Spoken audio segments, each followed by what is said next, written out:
Hello everyone. आज हम लोग क्लाइमेट का जो चैप्टर चल रहा है ज्योग्राफी में क्लास 9th का उसका अगला टॉपिक देखेंगे।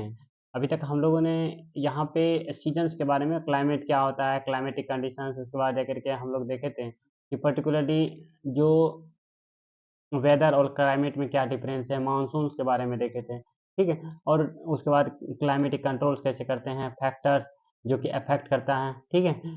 तो ये सारे चीज़ हम लोगों ने यहाँ पे देखे थे। ठीक है। एल्टीट्यूड के बारे में देखे थे, प्रेशर ऑफ विंड्स क्या होता है, ये सारी चीज़ के बारे में हम लोगों ने अध्ययन किया था। ठीक है। तो उसके बाद जाकर के लास्ट में हम लोग सीजन्स के बारे में डिस्कशंस किए थे। तो आज हम लोग देखेंगे कि जो सीजन्स, ठीक है, जो होते हैं खास करके hot and winter seasons, advancing monsoons क्या होता है, ये सब चीज़ के बारे में यहाँ पे डिस्कस करेंगे।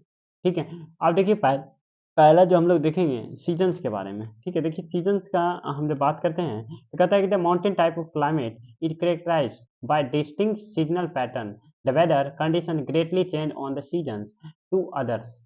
कहता है जब हम सीजन्स की बात करते हैं तो पर्टिकुलरली ये नोटिस करने वाली बात ये होती है कि interior parts of the country, the coast areas, do not experience much variations of temperature through there is a variations of rainfall pattern।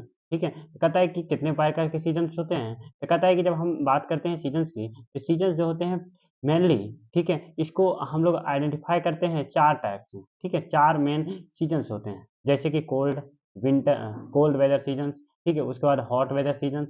उसके बाद हम बात करेंगे आगे जो हमारा हम बात करेंगे आगे। ठीक है। जो एडवांसिंग है, ठीक है, एडवांसिंग मानसून्स के बारे में। उसके बाद जाकर के रिटेटिंग मानसून्स के बारे में। उसके बाद समर एंड रीजनल वेरिएशंस के बारे में हम लोग देखेंगे। ठीक है। अब देखिए यहाँ पे बात करते हैं जो the cold winter weather seasons है उसके बारे में। तो कहते थे वो कोल्ड वेदर सीजन्स जो होते हैं ये स्टार्ट होते हैं मिड नवंबर से। और कहाँ पे, तो ये खास करके नॉर्दर्न इंडिया की बात करते हैं। उसके बाद जाकर के ये कब तक चलता है, तो ये फरवरी तक चलता है।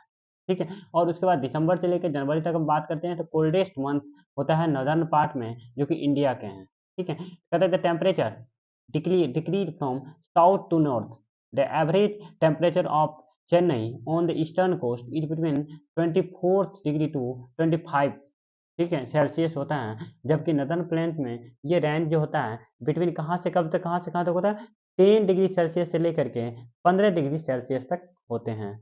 उसी की तरह आगे हम बात करते हैं को जो हम आइज हैं। ठीक है। ये वार्म अप होता है मैग्नेट्स और कोल्ड फ्लोट्स कहाँ से, तो कहता है नॉर्दर्न एंड हाइयर स्लोप से हिमालय एक्सपीरियंस करता है स्नोफॉल, है ना।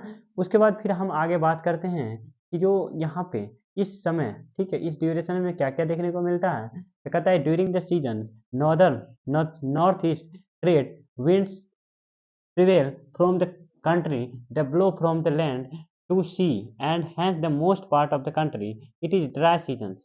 Some amount of rainfall occurs on the Tamil Nadu coast from the winds as here the blow seasons। ठीक है। ये सारे चीज हम लोग यहाँ पे देखेंगे।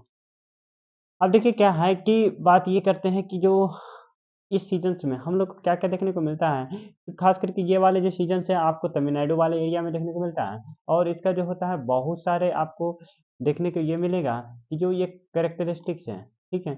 इसका खास करके जो वेदर होते हैं, सीजन्स, नॉर्दर्न प्लेयर होते हैं, ये साइक्लोनिक डिस्टर्बेंस होता है, ये सब सारे के सारे आपको west and the north west, ठीक है? उसमें देखने को मिलते हैं।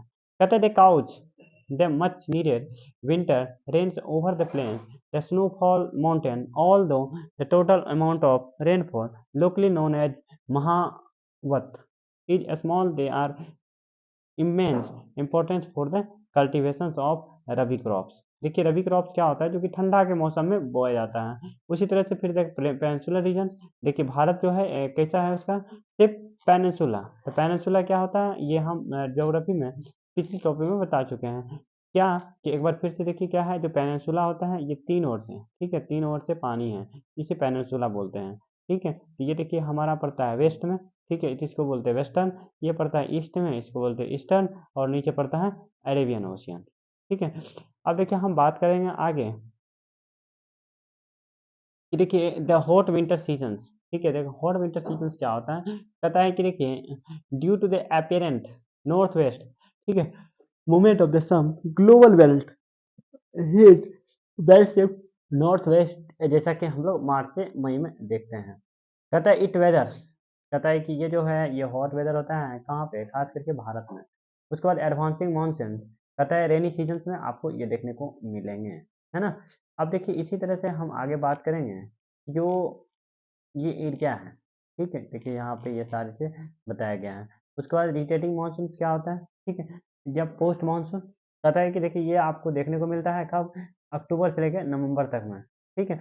और उसके बाद देखिए कि ये जो मूवमेंट करता है सन टूवर्ड साउथ, ठीक है। और उसके बाद मानसून जो होता है रफ लो प्रेशर की ओर, उसके बाद नदर्न प्लेन्स बिकम वीकर, ठीक है, gradually replace high pressure system, the south west monsoon will weaken start with the gradually ही the beginning from October and the monsoon the northern planes.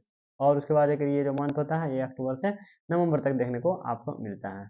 उसके बाद देखिए distribution of rainfall, rainfall में आपको क्या क्या चीज़ देखने को मिलता है, 400 से लेकर के एनुअली और लेस देन 60 सेंटीमीटर।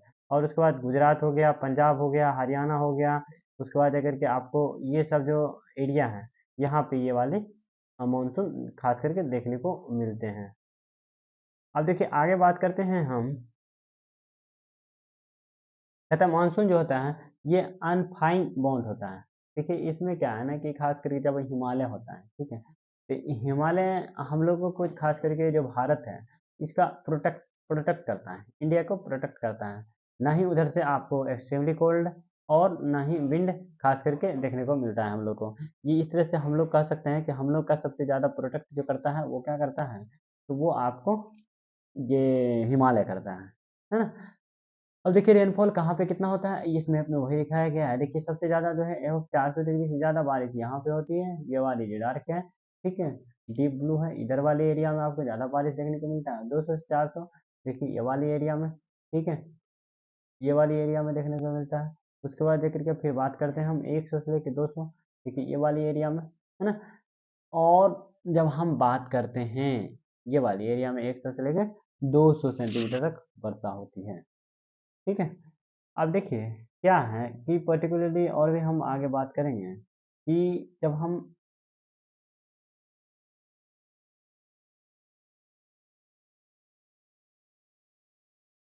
देखिए यहाँ पे क्या है ना कि डिवास्टिंग मतलब ये सब पेपर में दिखाया गया है कि किस तरह से। अब देखिए यहाँ पे कुछ क्वेश्चंस हैं, इसका आंसर्स भी हम लोग देखेंगे। तो कहता है कि पहला क्वेश्चन कहता है choose the answer from the alternatives given below. कहता है which one of the following place receives highest rainfall in the world, सबसे ज़्यादा रेनफॉल कहाँ होता है, तो चेरापूंजी, ठीक है। अब उसी तरह से कहता है कि the winds begin in north plains to summer known as the क्या चीज, ट्रेड विंड्स, ठीक है। उसी तरह से monsoon in the arrives approximately, ठीक है।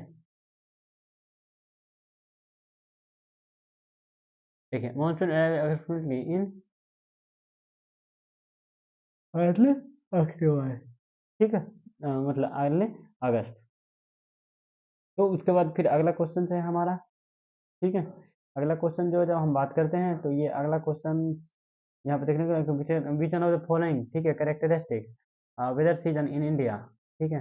कहता है कि देखिए कैरेक्टरिस्टिक्स है, कहता है द वार्म नाइट नहीं, days and cold night, warm days cool days and cold night, cold days and warm night नहीं, cool days and cold night, ठीक है, यही बात है ना। अब चलिए यहाँ पे आपको सब्जेक्टिव क्वेश्चन है, ठीक है। ये कौन कौन से फैक्टर्स है जो कि अफेक्ट करता है क्लाइमेटिक कंडीशंस की, यहाँ पे आपको देखने को मिलेगा। इसको हम लोगों ने पूरा डिटेल से पढ़ा है, ठीक है। तो एक बार आप बुक मतलब इसको जाके गो थ्रू जाइए पूरे लेक्चर्स को, आपको इसका आंसर मिल जाएगा, ठीक है। तो आज तक के लिए इतना ही रहने दीजिए, फिर अगले वीडियो में हम लोग देखेंगे अगला चैप्टर्स, ठीक है। तो thank you for listening and watching this video, thank you.